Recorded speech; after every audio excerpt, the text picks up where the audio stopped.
aiwa muri yeZimbabwe pane nyaya iri kutsviridza iri kunzi aiwa Nelson Chamisa anozi anoinvhaitiwa kuti ave party kuti auye agoshanda muNational Electoral Reform Agenda NERA inoita zvema-elections kunzi apinde mukomiti iyi. Muri yeZimbabwe isati tamboendera mberi nenyaya iyi, aiwa ndokurudzira kuchibva wasubscribe wolike utina on the bell icon nambochiwana maupdates andokupa pano paZim News Live, nekuti nhau iyi inobuda muzimu ai vachiti aiwa vaNelson Chamisa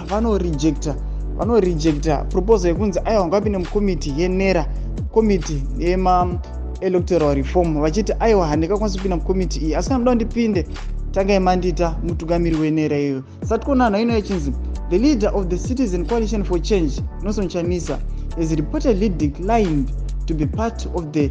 re-established National Electoral Reform Agenda NERA committee, insisting that he would only consider joining if appointed as the leader.